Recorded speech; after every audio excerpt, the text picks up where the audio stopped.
tourne vers vous à présent, Hélène Frade. Bonjour, rebonjour. Vous avez lu les journaux internationaux pour nous et bien sûr, on parle beaucoup des premières réactions au débat télévisé qui a opposé cette nuit Hillary Clinton à Donald Trump. Et je vous propose, Natacha, de commencer avec ce sondage qui a été réalisé par la chaîne d'info CNN qui indique que 62% des personnes interrogées jugent que c'est la candidate démocrate, donc Hillary Clinton, qui a remporté, entre guillemets, ce premier débat contre 27% pour son adversaire. Un verdict relativement semblable à celui d'une autre chaîne d'info, Fox News, qui juge que la candidate a marqué des points, mais regrette qu'Hillary Clinton ait fait preuve d'agressivité, je cite. Hillary Clinton et Donald Trump, qu'on va retrouver à la une du site du Los Angeles Times, sous les traits de deux boxeurs s'affrontant sur un ring. Clinton versus Trump, le journal a lui aussi compté les points. Et selon lui, la candidate démocrate a effectivement battu son adversaire républicain, round après round, je cite. Clinton, mieux préparée, a su expliquer ce qu'elle fera si elle est élue à la Maison-Blanche, permettant au public de se faire une idée précise de son programme, tout en attaquant Donald Trump de façon incessante, commente le journal qui conclut « La politique est plus difficile qu'il n'y paraît et Trump vient de l'apprendre à ses dépens ».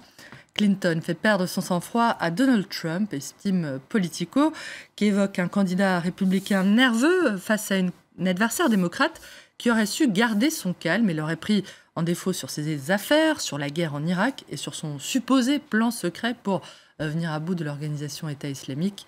Donald Trump s'emporte, s'agite lorsque Hillary Clinton prend la parole, assure The Daily Beast, qui raconte comment le candidat aurait passé l'essentiel des 15 premières minutes du débat à crier et gesticuler, je cite, avant qu'Hillary Clinton ne passe à l'offensive. Cela sera-t-il suffisant pour convaincre les nombreux indécis de se porter en sa faveur ?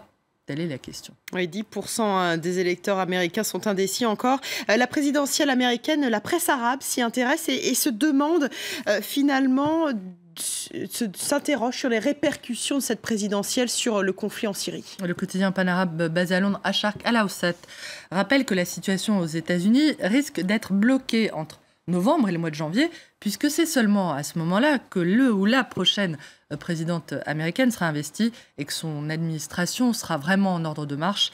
Pas de changement significatif à attendre jusque-là, donc.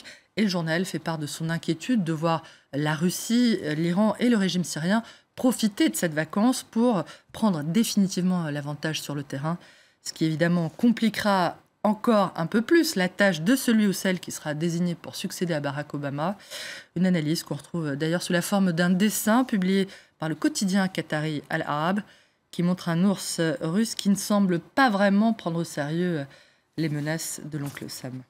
Allez, on termine cette revue de presse des journaux internationaux, Hélène, en Colombie, où un accord de paix historique entre le gouvernement et la guérilla des FARC a été conclu après 52 ans de conflit. L'accord signé hier par le président Juan Manuel Santos et le commandant en chef de la guérilla marxiste Rodrigo Londoño fait la une du site d'El Colombiano qui titre ce matin « Les FARC demandent pardon aux victimes de la guérilla ». Donc, cet accord, rappelle le journal, doit encore être ratifié par un référendum qui aura lieu dimanche prochain.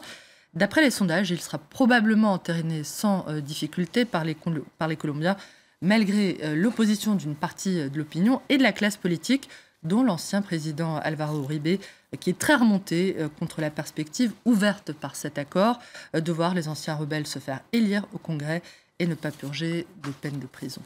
Cet accord historique en Colombie, on en reparle bien sûr dans le journal de 9h30. Merci Hélène Frade pour cette revue de presse internationale.